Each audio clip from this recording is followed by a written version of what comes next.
Welcome to another episode of HERcast with Dr. Chito. Women are born with all the eggs they will ever have.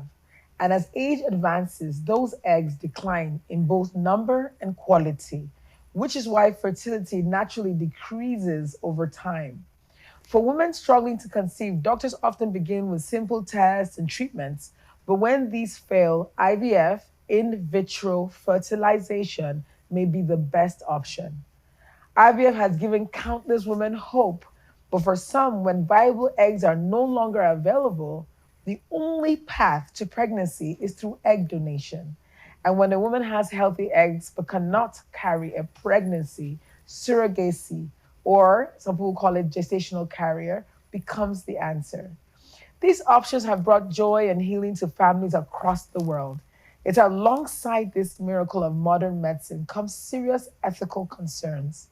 In places without strong laws or maybe no laws and protections, surrogacy and egg donation can shift from empowerment to exploitation, turning women's bodies into commodities rather than honoring their dignity and choice.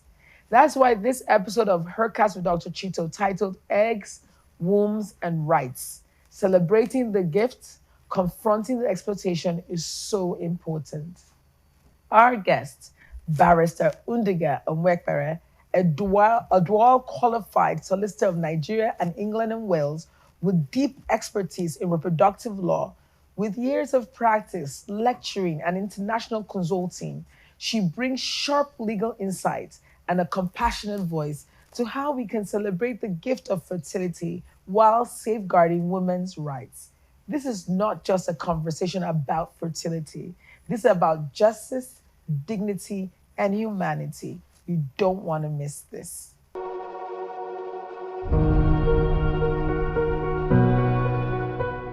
Welcome, Undiga. I know she's barrister Undiga and Mekpere, but for me, we're sisters from long time. So I think I'm allowed to say Undiga here sometimes. She told me. Yeah, simple. She has thrown me with my name and my my maiden name. Chima, I'll come and catch you here. You should pack well. Welcome to HERcast with Dr. Chito. I'm so glad to have you here. It's great to be here. Today we are here to talk about something that's so important. I said what I said in the opening, but what's your view about what we're talking about today? I think for me, it's deeply personal. I had my first child. I got pregnant with my first child without even thinking about them, like, oh, Miss Period. But then I have 8 years between my first child and my second child. So I had secondary infertility. So I have a small taste of what it is like to be trying to become pregnant and not to be able to do so, and naturally, and the pressures, the psychological, the emotional anguish, and so on. So in our case, we started trying to do the right things and then it happened naturally. But that's not the case for many people. I think it's a topic that we don't talk about often enough. It's shrouded in a lot of secrecy. And because of that, a lot of people are deprived of the opportunity to get the accurate information and also to learn from the experience of other people.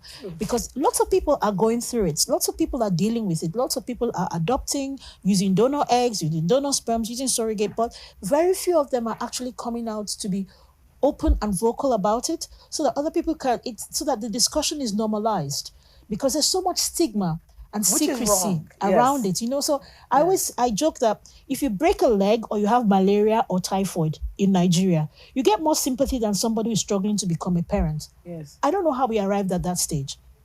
And you get all kinds of things, like they call women men, meaning that you are bereft of womanhood because you're unable to reproduce.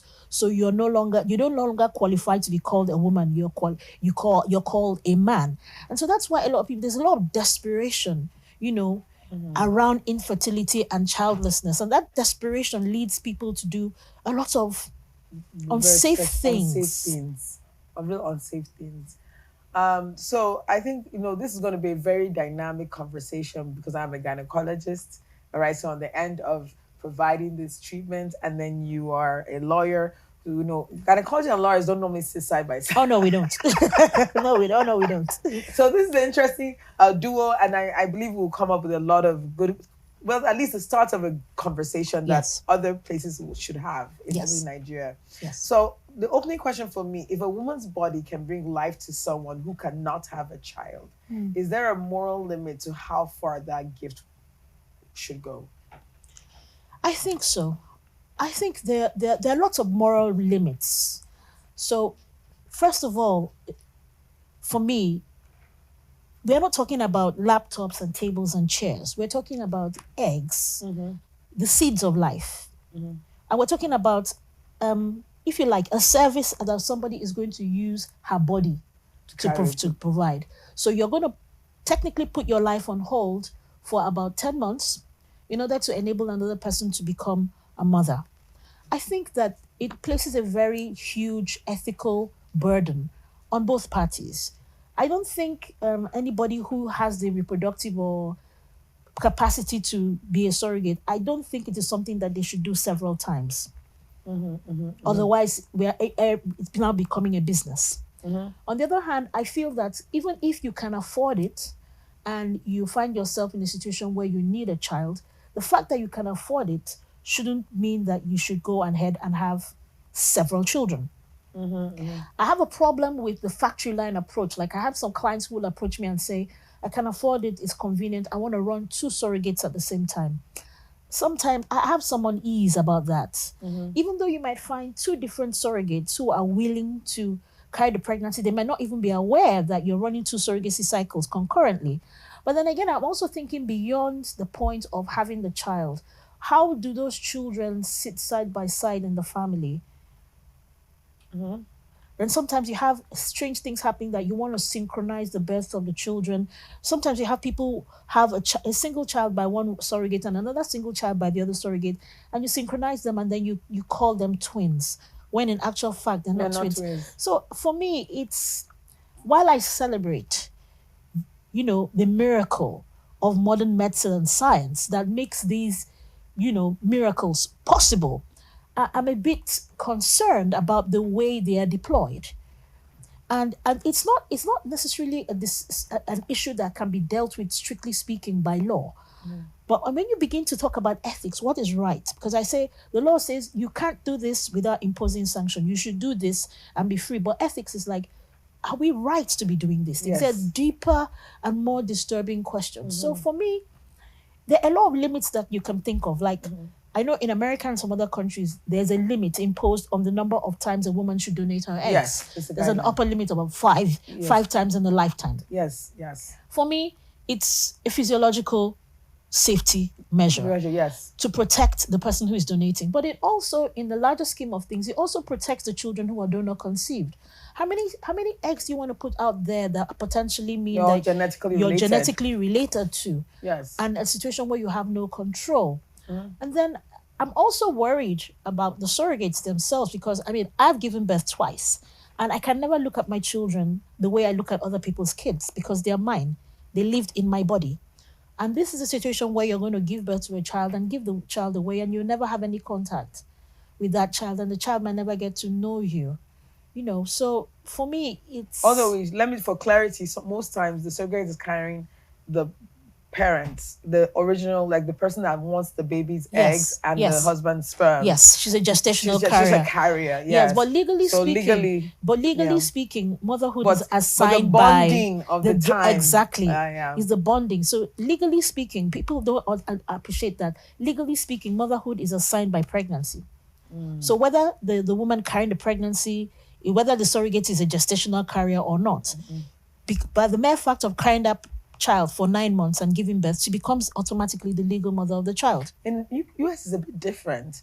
Well, I think in US the legal mother is always the one that produces the egg. It's actually not necessarily. The biological mother is the one that carried the egg. You have different systems. Yes. So what the starting point is that the gestational the woman who carries the pregnancy is the mother, but different countries have different ways of handling it. So getting laws to protect. So in some countries, the people who commission the pregnancy acquire a right to have parenthood transferred to them either before the birth or after the birth. But if nothing else happens, the big starting point is always the surrogate is the mother of the child, because there are very serious public policy considerations at stake that say that a child must have at least one parent. The father, we might be looking for you, but the mother, we know. And it is that woman who gives birth. And then what happens after the birth is something that law and policy comes in, so into, genetically and stuff. so, but legally speaking, we speak about several kinds of parents. We have the legal parent, who is the person who the law recognizes as being the parent. We have the biological parent, who is usually a mother, the woman who carries the pregnancy. Okay. We have a genetic parent, the people whose eggs and sperm are used. We also have the social parent, the people who society recognizes as being the parents of the child. Okay. That will that be the ones that adopt? So you have, like, sometimes you have somebody who adopts a child, and then she says, I want to put a pillow or a prosthesis, a fake belly, so that people think I am pregnant. You know what she's looking for? She's looking for the social recognition of motherhood. Okay, yes. That follows the biology. Yes. So people see her pregnant, and then when she gives birth, she's given the social recognition. She's called mama this and mama that. So you have a number of things that were originally fused together in natural procreation, but which are split because of technology. Now, the technology allows us to overcome the barriers to parenthood. Yes. So if you have a problem with your womb and you can't carry a pregnancy, maybe, recurrent miscarriages, implantation failures and so on and so forth. Ectopic pregnancies, unexplained failure, pregnancy failure, a failure of an IVF cycle. You have all those things, and then the doctors will say, there's nothing wrong with your eggs, but your womb cannot carry. So you now have somebody who steps in to provide the carrying of the pregnancy, the gestational services, if you like. Are there laws in Nigeria that, and we're kind of debating, but are there laws in Nigeria that actually will protect the genetic mother, so the one that has the eggs, right? And because you're saying something now, so can someone carry the baby and then run away with because it's like running away still with somebody else's child? You see, this you know what I mean? Like when you were saying this, I was like, my head was like, this is risky. Is there a law protecting in Nigeria? You see, there's a set of guidelines called the Verona Principles. So the Verona Principles categorizes different countries. Now, Nigeria is in a category where they say we are encountering surrogacy. So we have surrogacy services, we have surrogates, we have clinics who provide surrogacy, but we don't have the laws that are specifically designed for surrogacy. So you have the technology is 10 steps ahead of the law. Yes. So we have a default position. The default position in a country like Nigeria is that it is the woman who gives birth that is the mother of the child. Then after that, you guys can head to court and sort out the rest. But the starting point is that the surrogate is the mother of the child. And another thing also, if the surrogate is married, her husband automatically becomes the second legal parent. He automatically becomes the father of the child because of the presumption of paternity that covers every child born by a married woman. And that is why one of the reasons why when somebody says, I want a Nigerian surrogate, or I want a surrogate, the first question I ask is she married? Because automatically, she and her husband will become the parents of the child. So you have what we call the default parenthood rules, which are in effect in Nigeria. So the consequence of that is that if you have a child by a surrogate, you must complete the process by getting a court order. Now, but what happens in Nigeria is that after the woman has given birth and handed over custody to you, they go to the local government office and they get the birth certificate in the names of the people who commissioned the birth. And people hate to hear that from me. I get a lot of enemies and I get a lot of flack. But that birth certificate is a falsification. Because the law in Nigeria only recognizes motherhood by gestation. So how do you do it then? This is your child. So how? It's not yet your child. So you have to first go to court before getting the birth certificate, or? You have, ideally, that's what you should do. You should go to court and get the birth certificate and get a court order that says, this woman, according to Nigerian law, is the mother of the child. However, this is evidence of the treatment. This is evidence of the surrogacy agreement, the intention of the parties, that this child should be the child of the people who are paying for the treatment. And so the court looks at all these documents and then they grant a court order, which is very similar to an adoption order, and says that, you're the birth mother, you are no longer, your motherhood is terminated, and you, Mr. and Mrs. A, Mr. and Mrs. B, now become the legal parents of the child. So you have a court order that backs you up. Otherwise, if you just get that birth certificate and you take custody of the child, you're actually holding somebody else's baby. So can you do the court order before the person carries the child, just in case? No, you can't. Oh, Unfortunately, we've got I'm thinking. I know I'm thinking in the. yes, in some countries, mostly civil law countries, you can get a court order over a child in utero. Yes. But in most common law countries, the child has to be born and be separated from the mother, the cord cut, to become a person in their own right and to become capable of being the subject matter of a court order. So that is why pre-birth orders are not available in Nigeria. But in countries like South Africa, when you enter, before you even start the treatment, you take the surrogacy agreement, you get the treatment, the doctor's report, and you go to the court, and the court says, yes, go ahead. So now what happens is that court order backs up that private agreement. And it now has the force of law. So if in a situation like that, the surrogate changes her mind or decides that she wants to go away with the baby, she's in contempt of court, not just in breach of a common private agreement. Yes, yes. So that's the advantage that's of a more solid kind of way to do it. So that's the advantage of a pre-birth order system.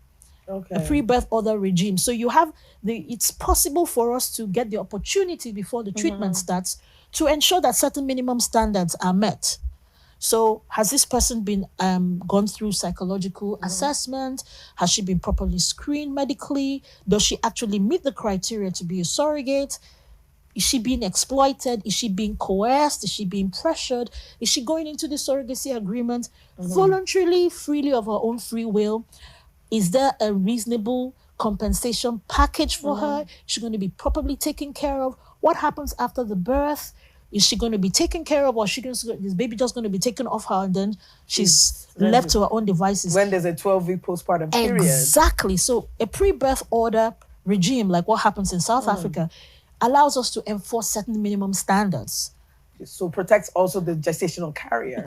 To protect everybody. And protect It protect everybody. So these are some of the things that I personally would like to see in any surrogacy or ART law or bill that is brought into effect in Nigeria. Because that will definitely lower the risk of exploitation. Yes. Definitely. Because most times in the Nigerian dynamic, and I'm saying most times, I'm not saying that's all the time. Remember, we also have gestational carrier that could be a family member that's a little less, there's less of a confusion because your mother is carrying or your sister is carrying. But I think that the next question really points to what I want to really talk about. But at what point, right, does this beautiful act of either donation of eggs or surrogacy cross into exploitation?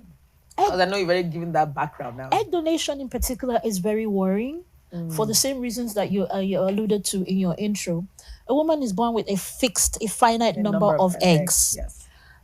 It takes a very intrusive procedure for you to harvest eggs from somebody.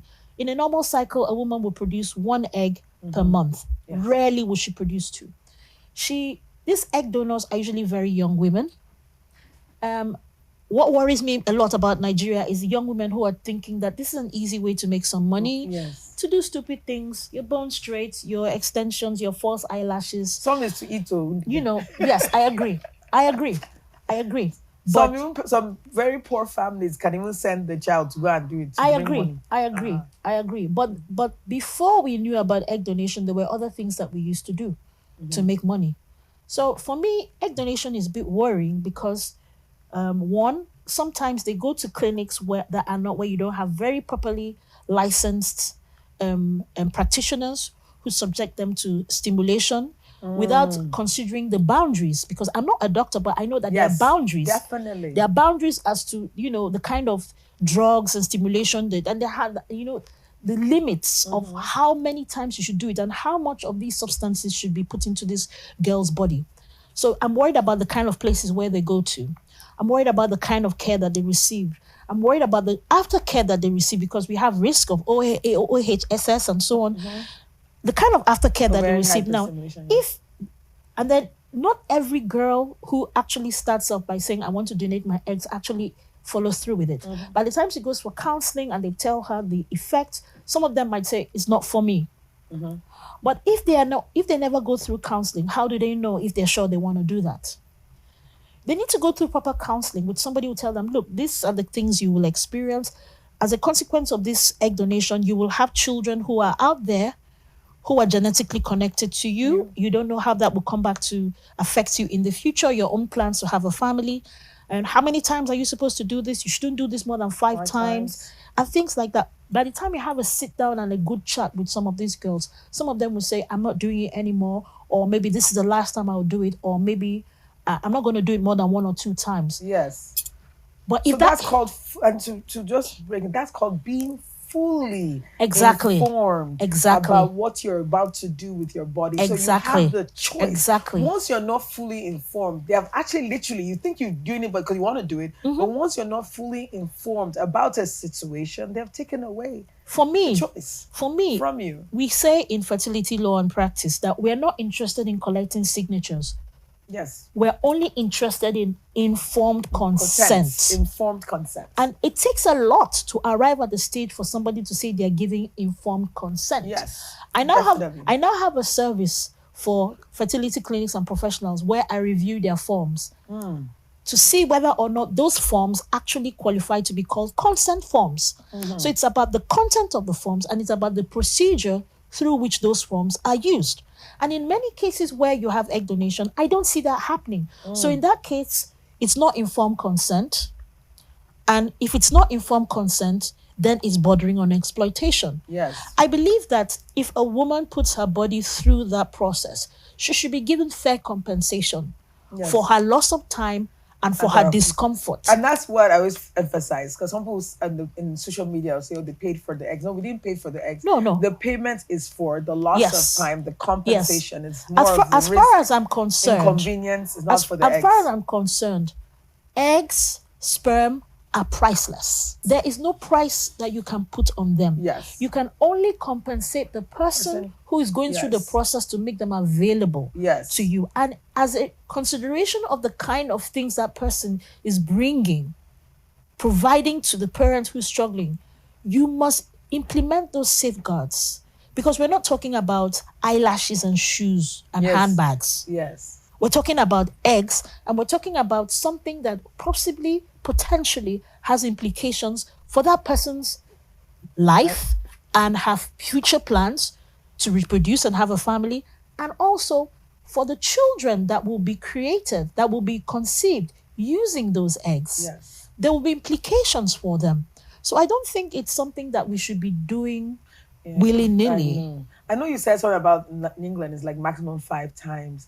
And, I always think there's something else deeper, because we that do the process, there's always something deeper that needs to be regulated as well, is how many eggs you extract from the woman. I agree. Because one time you stimulate a young person with really good, response. Good response. You have a good response to stimulation. You can get as many eggs as you want. So, how is it? Maybe there's not a way to control that, but there's a way to, at least appeal to the ethics of practitioners, that you have to know that you can't go crazy on their eggs. You have to know exactly how many eggs will be termed enough for this cycle. Yes. Because I know some people might take, you're talking about the person that's donating, you might take that one time, get about 10 eggs and freeze some, right? Yes. Because the maximum that they will transfer is on, depending on age, can go from 2 to 3 or like that, the maximum transferred. Yeah, we have a limit in Nigeria of 3. Yes, but it can go from 2 if you're younger, and 3 maybe if you're an older age. So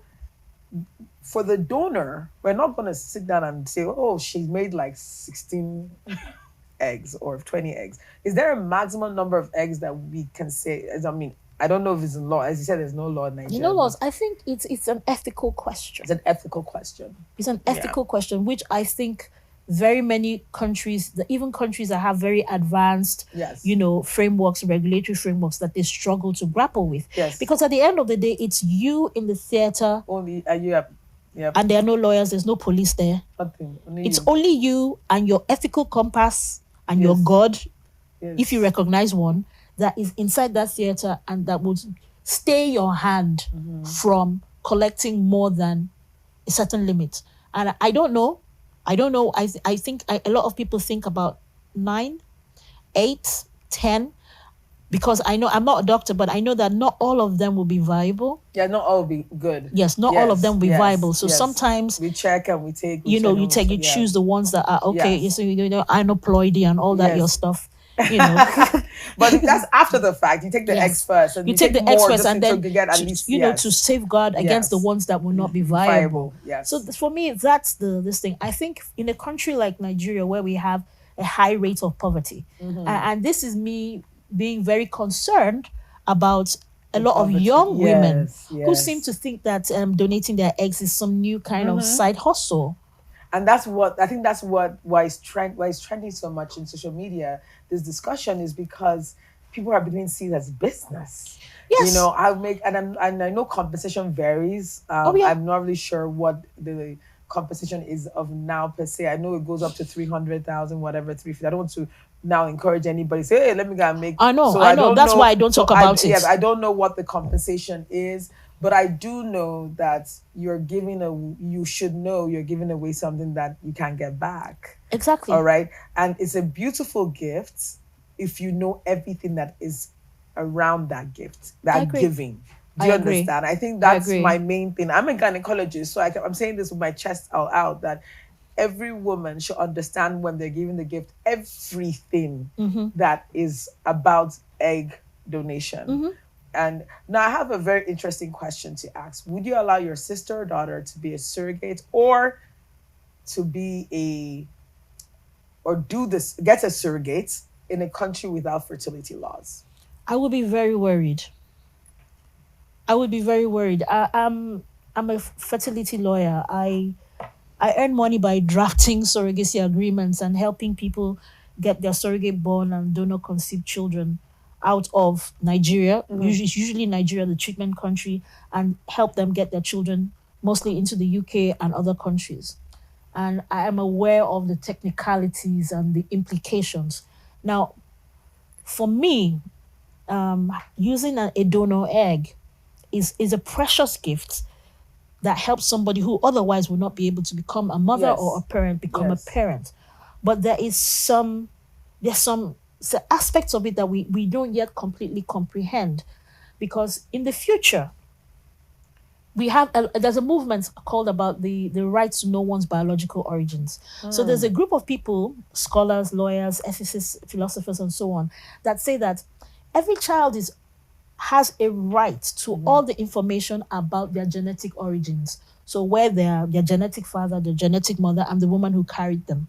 And they're advocating that that is an intrinsic part of your identity rights. So children, like Would there's that affect the anonymous nature of how it's done? exactly. So if a child is has a right to the information about their genetic origins, then on the flip side, it means that a donor does not have a right to donate eggs or sperm anonymously, Which is a because problem, yes. it means that the anonymity rights of the donor and the identity rights of the donor conceived child are in conflict. Yes. So the question is, ethicists ask is, how do we resolve that conflict? Do we resolve that conflict in favor of the egg donor who is in front of you Or today, even sperm donor. All of or them, yes. sperm donor Yes. Yes. who is in front of you today, and who we need to cooperate with us to make these things available?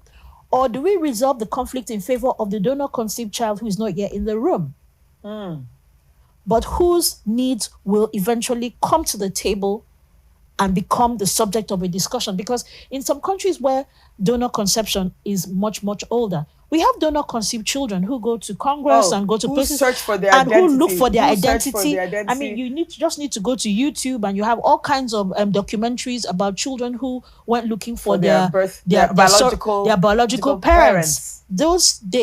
I mean, they're ahead of us in the curve because they started earlier. But that time will come in Nigeria. And I tell somebody ran into my email and was telling me, oh, please, please, please, we need your urgent advice, because a couple who had a donor conceived child, the child is now was about 15 or 16, considering career choices, and was taken on an excursion to a number of biotech companies and came back with a bag of, company souvenirs and guides, career counseling things. And when the mother looked into the bag, one of the things she saw in there was a DNA test kit. Oh, And wow. she freaked out because she knew that if the child used the DNA test, the child would find out that they are not the genetic parents. And she was freaking out. And of course, typical African mother took the DNA test out and called her sister, said, what should we do? What do we do? This is that. And then they called me and I'm like, well, you have a choice to make. This child will come back and ask for that DNA test kit. And if they don't find it inside that bag, They will They'll know be you're hiding wondering. something. They'll know you're hiding something. So they better just be open with that Should we child. just confront it and deal with it right away and say, look, mommy and daddy wanted the child so badly, and for one reason or the other, they were unable to, and we had to look for some help. And that doesn't change anything about the fact that we love you and you're ours. And then you have to walk that child through that process of how they deal with the fact that that's been a secret, and how they deal with the reality of the fact that they are not genetically connected to the people they call their parents. Yeah. Like, I have a lot of clients who have paid me good money to go and take the documentation regarding the donor conception and the surrogacy and put it in a safety deposit box abroad because they don't want to handle it. They'll tell me, look, just tell me how much it will cost you to go and drop this in Switzerland or in some safety deposit box, because I don't want to touch it and I don't want it in my house or my office.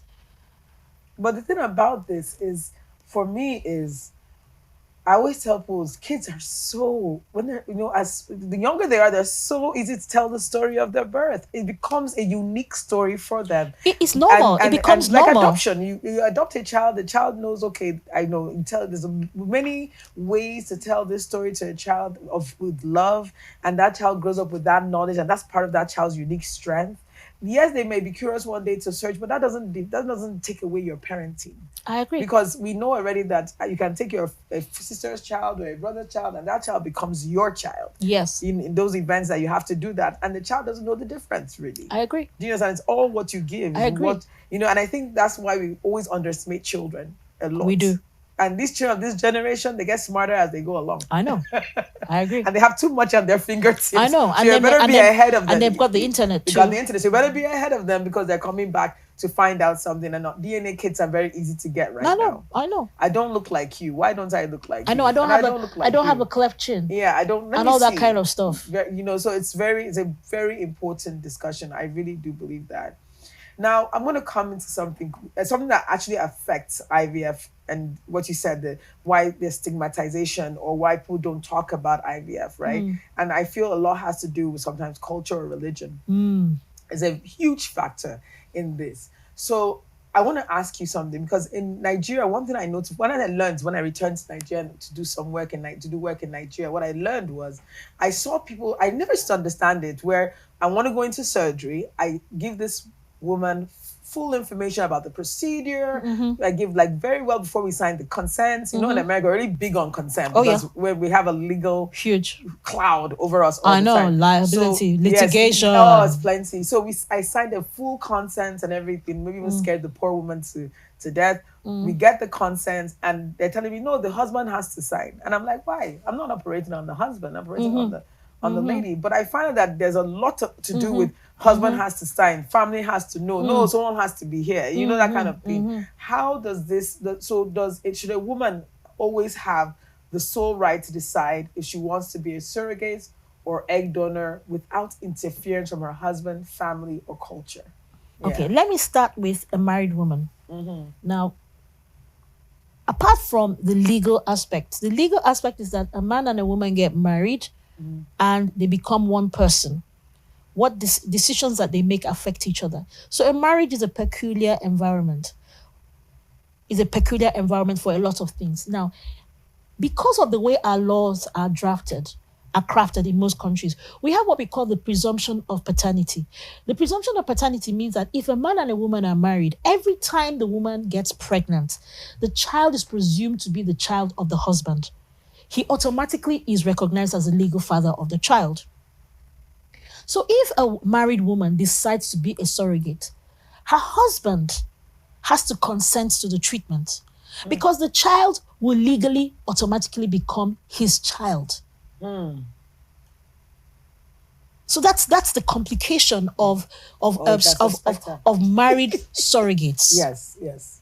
Her husband has to consent that this child will be born by my wife, and I consent to the treatment, and I hereby agree that I will not assert the normal parental rights that should accrue to me in respect of this child, because both of us have agreed that this child should be given to somebody else under the contract that both of us have signed with this couple or person, the intending parent. So that's what sets marriage apart. So the marriage, whether it's a marriage under the Act or whether it's a traditional marriage, it's not just the woman, the potential surrogate, and some, it is her and her husband, because of the particular linkages that are made. And these presumptions and linkages are made to protect every child born in a marriage. So that every child that's born in a marriage, nobody is going to be looking for who is the father, who is the mother. Every time a married woman gives birth, her husband automatically is presumed to be the father of the child because of the presumption of legitimacy in marriage. So that's one. But it still doesn't take care of the cultural question. Now, whether we like it or not, a daughter, a woman, is considered to be, first of all, under the charge of her father. And when she gets married, she now becomes under the authority of her husband. That's our culture. Our African culture admits a very limited autonomy for a woman, whether you're married or not. Now, we have very strong cultural mores and rules about recognition of identity of a child. Immediately a child is born, the child immediately is sucked into the network of a family. If a woman is single, that child gets drawn into her father's family, except they reject her. We're very strong. That's why in African cultures, calling somebody a bastard is a big deal. It's not just that we don't know your father, it's that you don't belong anywhere. It's a big deal because we're huge on identity. So we now have a technology that allows a woman to give birth to a child that will be outside that framework.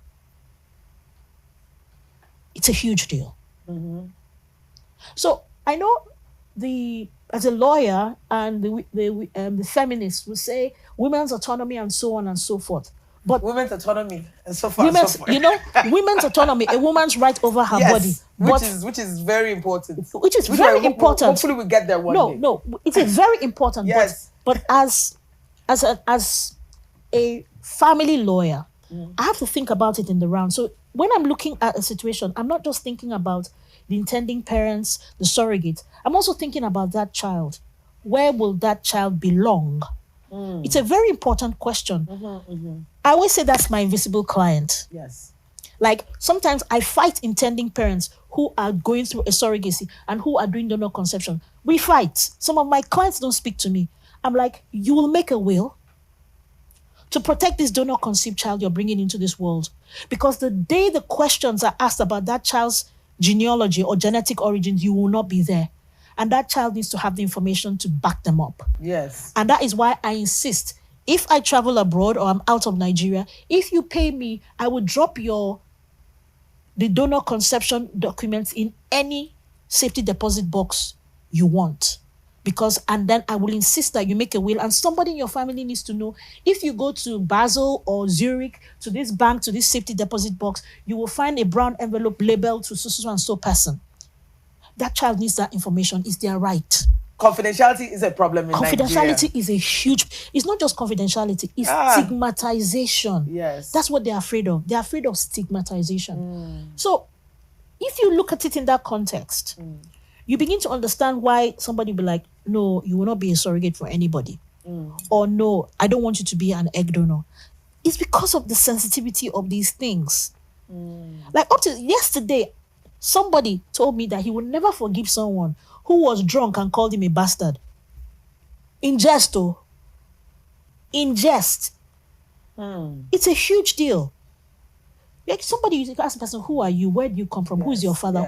Identity. It's a huge deal. So if you look at it in that broader context, you now begin to understand it's not only about the surrogate or the egg donor. It's bigger than that.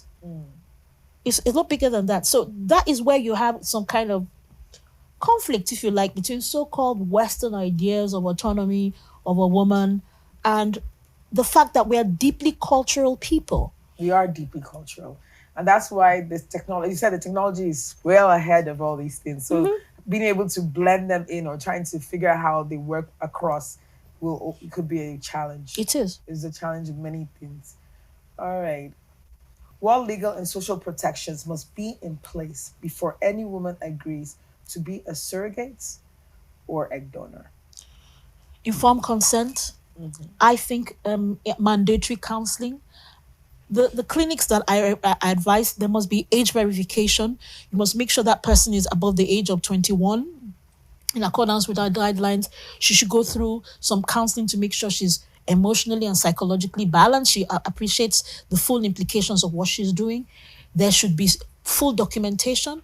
I feel that a donor conceived child needs to at least have some information, non-identifying information about About who who- their sperm donor or their egg donor was, Very or who important. is, information about allergies, identity, height, Even IQ, their own family history. your own family history. So, Yes. like for instance, Family sometimes illnesses, family history, glaucoma, diabetes, detailed history. information. Very detailed. And there's guidelines and templates out there Exactly. for you to use to be able to get all this information from those that are going to either donate, Exactly. or even surrogates. Exactly. So I think Even that's surrogates, it. not genetics, And then, so that counseling I think is mandatory.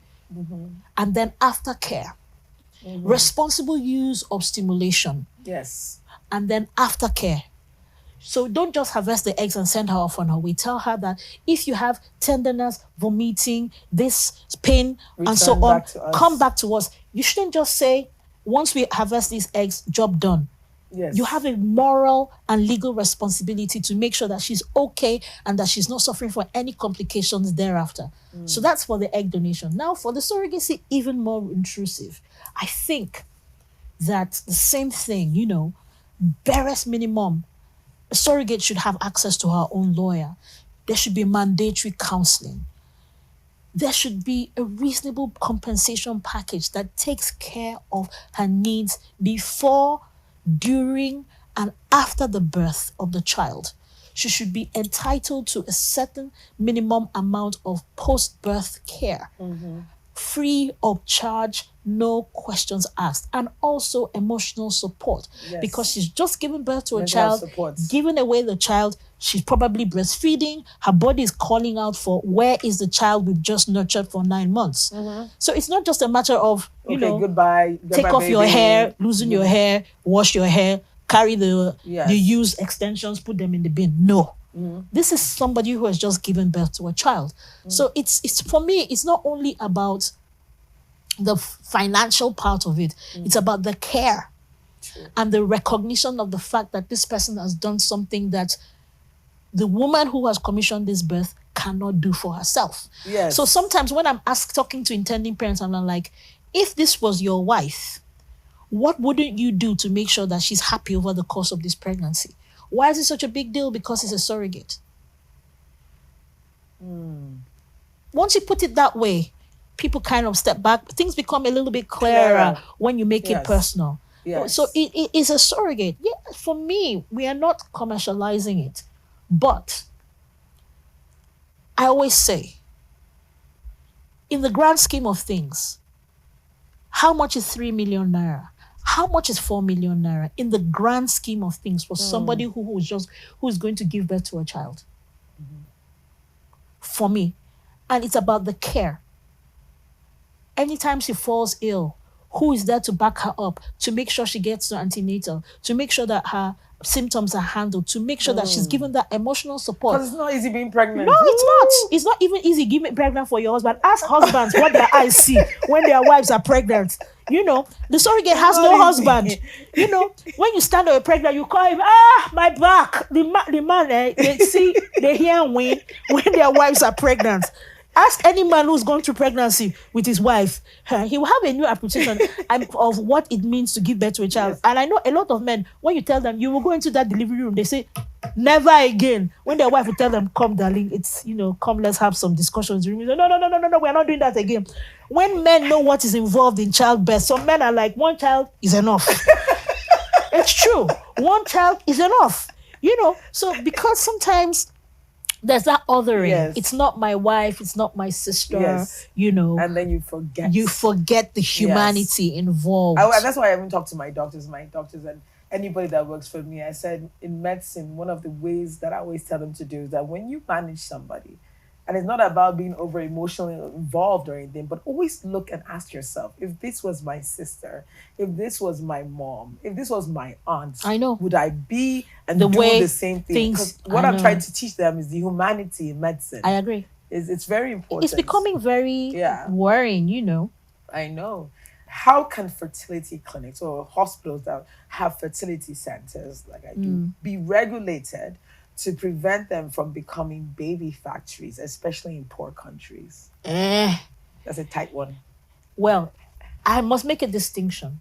Let me tell you what a baby factory is in Nigeria. Okay. A typical baby factory in Nigeria is a house Hey. somewhere where a number of girls might be kidnapped and detained and kept in there, and a number of virile young men who are not screened will be introduced to have intercourse with those women in captivity, and those women will be kept there, taken care of over the course of the pregnancy, and when the children are born, the children are sold to sometimes unwitting and desperate people. Okay, that's not fertility centers. That is not a fertility center. That is not. That is your typical baby factory. Yes. Now, there's a lot that happens in a baby factory that has nothing to do with the fertility center.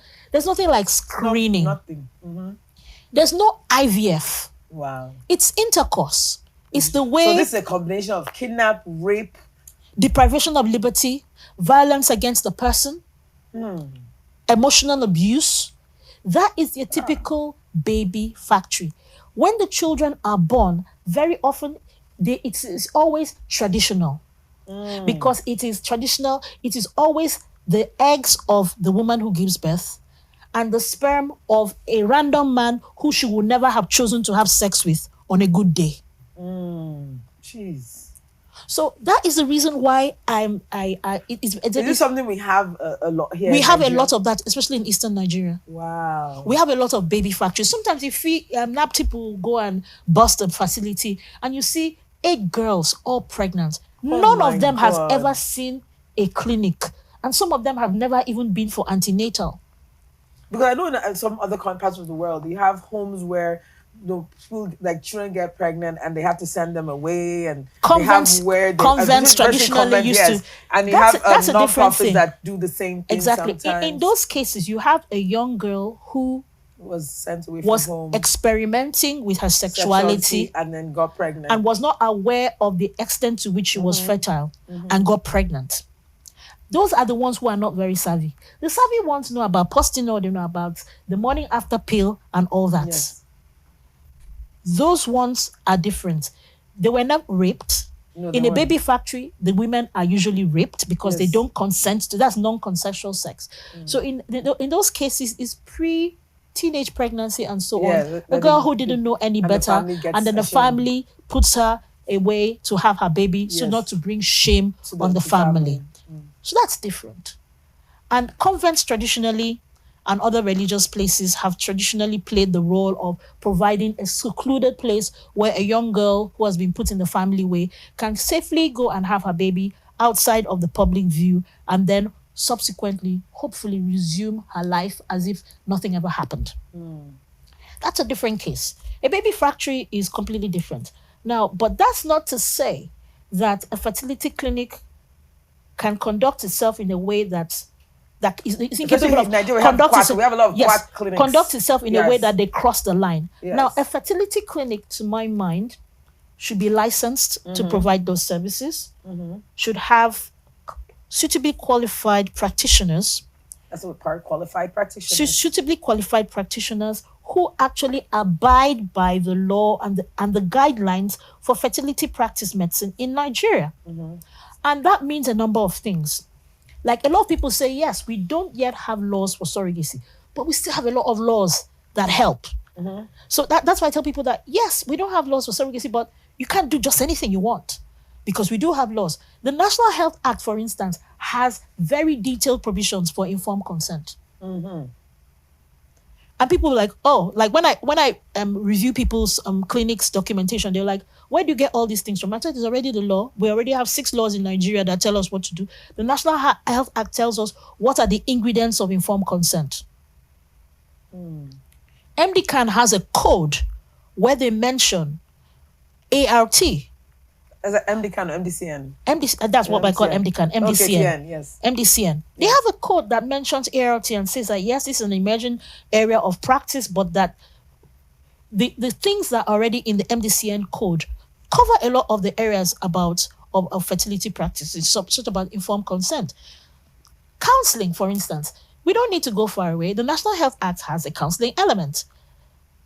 The National Health Act says that you should not hide information about somebody's treatment from them. It's already there. So this thing about clinics saying the man is the owner of the wife and the man can go behind his wife and make arrangements for fertility treatments without his wife's consent.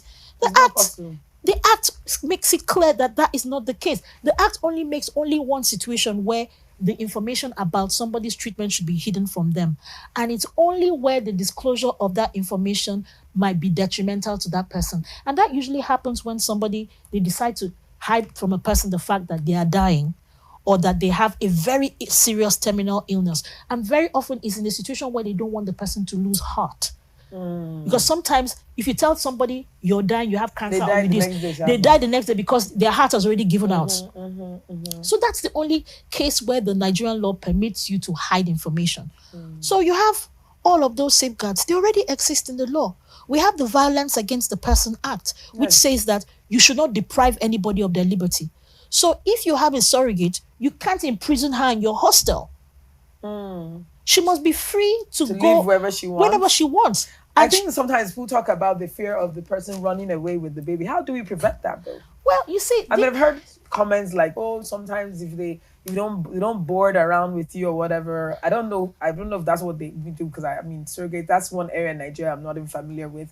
But if they don't board or they don't stay, they can run away. So how does it work in Nigeria? Because Nigeria is a complex place. I'm sorry. You see, Nigeria is a very complex place. Like when I talk with my colleagues who are fertility lawyers in other countries, I'm like, right now I'm wearing my cap as a Nigerian lawyer, and I need to school you about the context of this very interesting place we call Nigeria.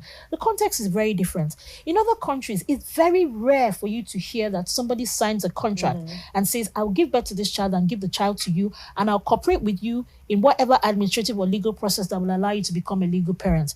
It's very rare for somebody in a situation like that in another country to get pregnant, to sign the agreement, collect your money, take your compensation package, and then try to pawn off that baby to another person. That is something that we don't hear about happening in other countries. But Niger, trust us, it happens here. Hey, wow. Do you understand? So there are certain risks that are peculiar to our environment that people who are from outside looking in don't comprehend.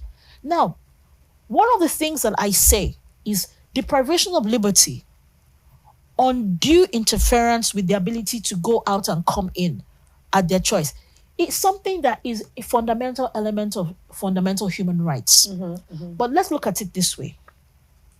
In Nigeria, a lot of surrogates don't want their friends and family to know that they are being their suits. Yes. So actually, a lot of surrogates would be like, please, ma, if your parents are not going to provide me with accommodation, I won't do it. Yes, because I have to hide away from my own crowd. Yes. I won't do it. So you have, in Western culture, somebody can even come out on TV and say, I'm carrying a baby, I'm doing this wonderful thing, I'm helping people become a parent. Nigeria, we don't do those. Nigeria never. We don't do those. We're a different kind of animal and our jungle is very different. So you have to understand the context where you're operating. So you have a lot of cases like that, what I call personally surrogate sabotage. You are you are not forced to go into this thing called surrogacy. It's highly intrusive. I get that. It has ethical and human rights implications. I get that. But a woman with her 2 legs, 2 ears, 2 eyes, 1 nose and mouth and a brain exercises her autonomy, goes through counseling and decides that that is something that she wants to do with her body and her life, and lures in these parents who invest a lot of And who also desperate to have a baby. money, time, energy, and emotions into this process. You lure them into it and tell them that I will do it. And then after some time, you decide to look for another set of parents who are so unscrupulous, unethical, as to want to, will be willing to take that pregnancy off you and bypass the investment, emotional and otherwise, of those intending parents. There are some people, they're so unscrupulous that they will tell a surrogate who they know has gotten pregnant through assisted means, we will give you more money than they have given you. For somebody else's. Yes. Oh my God. There are some people who are willing to take a baby from a pregnant woman, no questions asked. I don't want to know where your baby came from. I just want a child. Oh my goodness. These are the hidden elements of what I call surrogate sabotage that people don't hear about. Because when you go into social media, all you hear is the intending parents, they're exploiting this surrogate, they did this, they didn't pay her money, they did this to her. But people need to also hear about the terrible things that some surrogates are doing. Some surrogates will lure you in. I'll do the surrogacy for you. They will start the treatment, and after the confirmation of pregnancy, after they've gotten a certain amount of money, they'll tell themselves, okay, if I get 300, 500K, I'll be fine. They'll go and terminate the pregnancy and go and start the process somewhere else. People don't hear about those.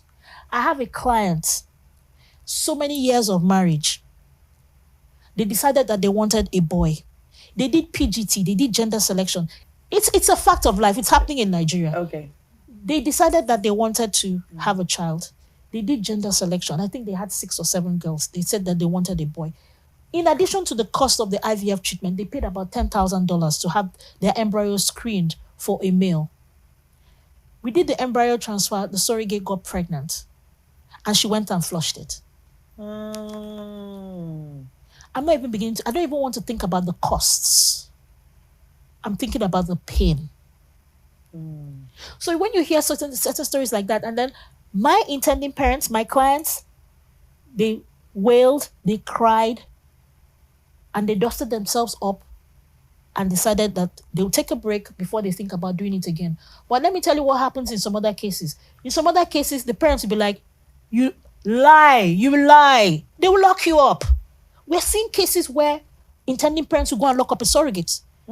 Yes, for breaching the contract by going to flush to go and terminate the pregnancy. Now, if you look at it from a legal point of view, one viewpoint is that by your law, the law you quoted before, the one carrying the pregnancy is the mother of the child and therefore has the right to do what she wants to do. That's one perspective. Yeah. But what about that contract that she entered into? The leading on, the building up of expectations. Is that not moral and ethical? Because I'm trying to, because the law is telling you this is the birth mother because she has the pregnancy. So the birth mother, you sign the agreement, and one of the pillars of the agreement is that when that child is born, the custody of the child will be handed over to the intending parents, and that the surrogate will cooperate with any other legal or administrative processes that are required for that child to be recognized as a legal child of that other person or those other people, and given a passport or a visa to go wherever they need to go with their intending parents. So those are also obligations which you voluntarily entered into, and for which you were expected to, you asked for some compensation, and you let them on. You signed the contract, and then knowing fully well that you had no intention of following through. And after you confirmed the pregnancy, after the pregnancy was confirmed, and you collected a certain installment of money, you decided to go and terminate that pregnancy. There are some parents that would be like, true, you give us back compensation. Or lock you up. Oh, wow. It's happening now. It's happening now. Just to talk about one more thing before we close. I know we're out of time, but the one thing I want to talk about is something else that I feel people are talking a lot, and I saw it one time on one of the group pages on WhatsApp, and I responded to it as well, is age of consent. Now, Nigeria, as you said, does not have yet specific laws to these things like age of consent. And I was saying that some countries have 18, but generally most places 21. How do we establish that here? How can we promote the fact that kids may need to be older than teens before giving their eggs?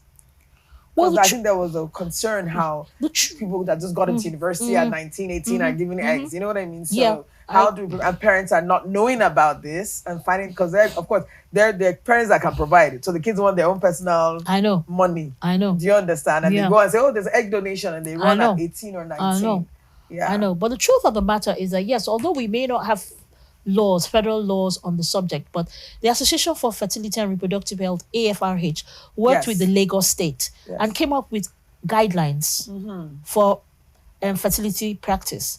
And the minimum age for egg donation is 21. 21.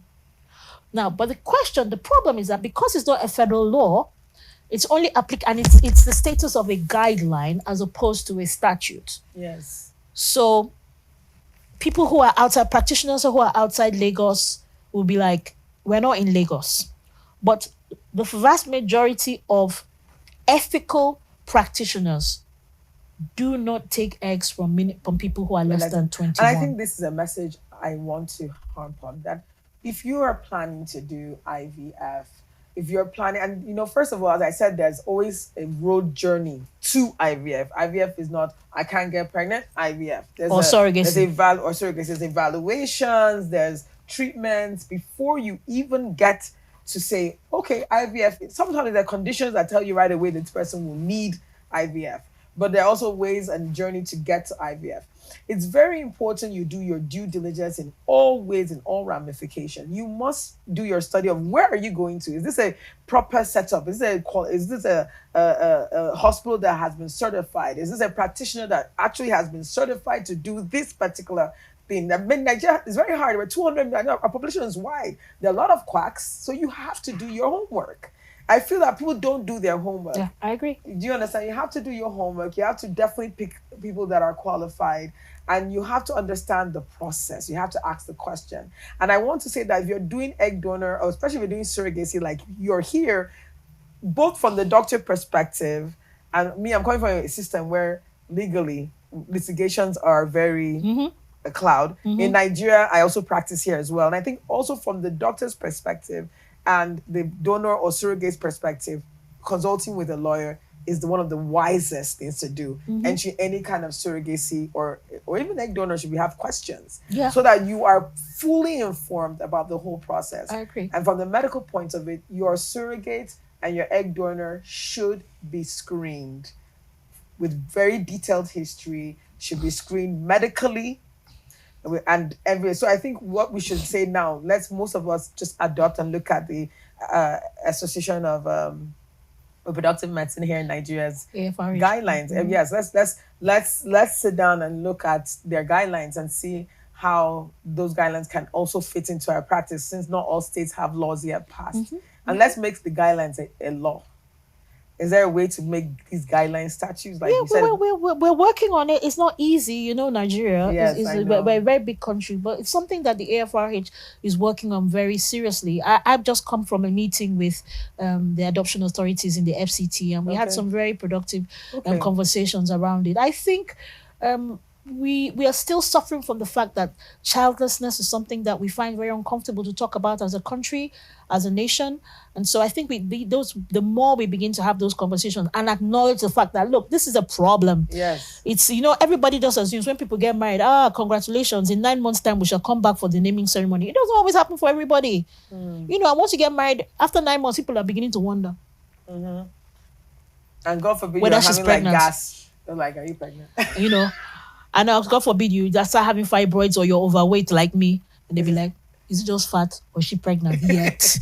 They're counting for you from the date of the marriage.